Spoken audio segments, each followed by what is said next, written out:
Bonjour les amis. Encore un petit saut de mouton et on retourne chez Matthieu, cette fois-ci au chapitre 7, les versets 7 à 12. Et comme nous sommes dans le cadre du carême, eh bien, après avoir parlé du jeûne, nous allons maintenant parler de la prière.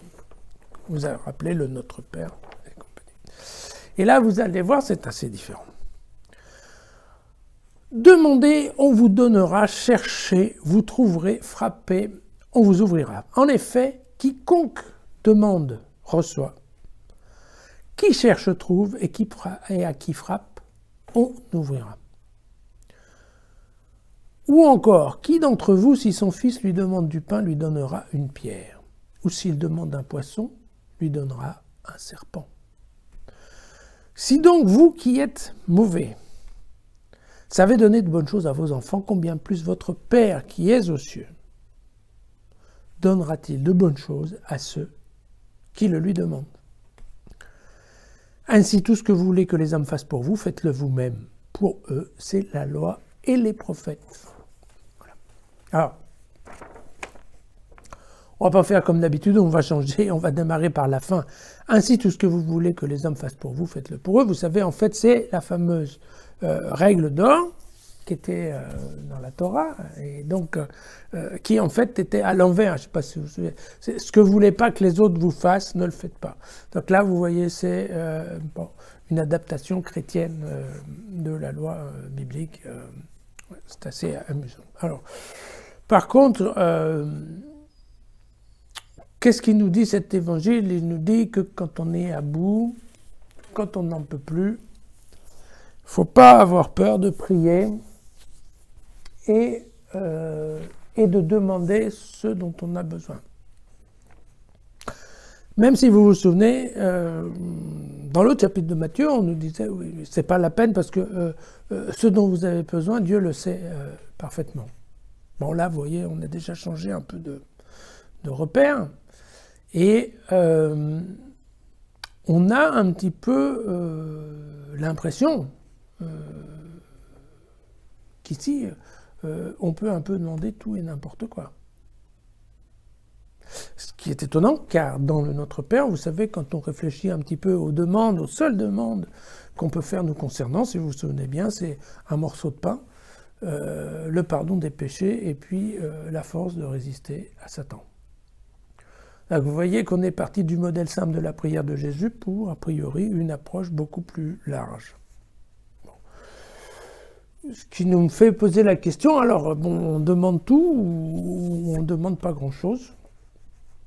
Et je dois vous dire que je pense que la réponse, elle est dans le passage équivalent qui se trouve chez Luc et que je vous conseille d'aller voir si vous avez le temps.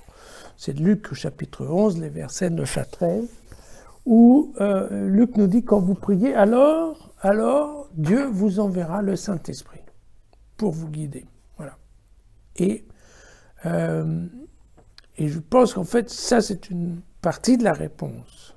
C'est-à-dire que Jésus ne va pas tout nous donner, mais par contre, il va peut-être nous donner l'Esprit Saint qui, lui, va nous permettre de trouver nous-mêmes la bonne solution. Alors, je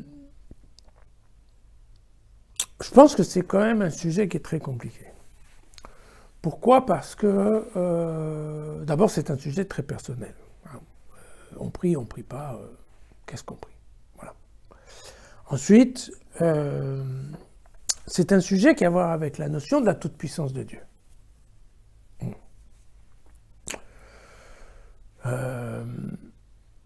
Qui est cette idée, est-ce que Dieu, effectivement, peut tout résoudre ici sur Terre, ou est-ce qu'en fait, il a son domaine et qu'il nous attend? Et que vous comprenez bien que ça, c'est quand même un sujet qui est théologiquement très délicat. Dieu est-il responsable de tout?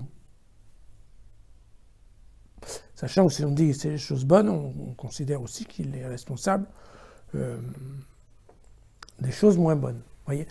Juste, je vais vous donner un exemple. Moi, dernièrement, j'ai eu l'occasion de prier à l'hôpital. Bon, voilà. Et je me rends bien compte que, enfin, je me suis rendu compte que, bon, ben voilà, dès qu'on commence à dire à Dieu, écoute, fais quelque chose, sors-moi de là, quand ça commence à aller mal. C'est vrai que pas très loin derrière, peut-être lié à certaine impatience ou certains mouvements de colère, rapidement on commence à dire au bon Dieu, mais qu'est-ce que tu as été me foutre dans cette galère? Vous voyez? Et donc, très rapidement, on est confronté à la responsabilité de Dieu. Et donc là, vous voyez que le sujet, c'est pas un petit truc.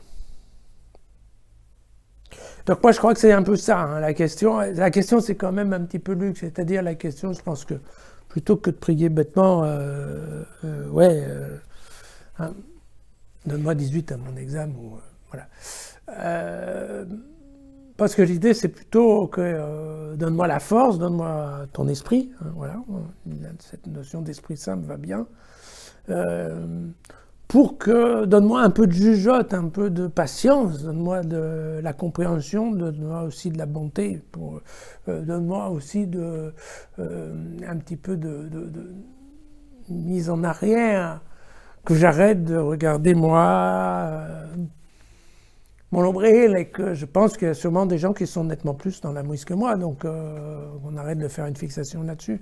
Donc Jésus, envoie-moi tout ça et pour que je sois capable de gérer en fait ce qui arrive d'une façon adulte et responsable. Et je crois que c'est déjà beaucoup quand on demande tout ça. Et je pense que c'est vraiment ce dont on a besoin. Mais bon, encore une fois, ça, c'est moi. Quand je vous dis que c'est personnel, voilà, ça c'est moi, et bien entendu, chacun est libre d'avoir une autre option ou une autre idée. Voilà. Ce que je voulais vous dire, c'était, il y a un truc que j'avais bien aimé, que j'avais lu aussi dans une homélie du pape François, qui disait, à mon avis, assez justement, même si on ne croit pas en Dieu, on peut quand même croire en la prière. Et je pense qu'en effet, c'est tout à fait vrai. À demain.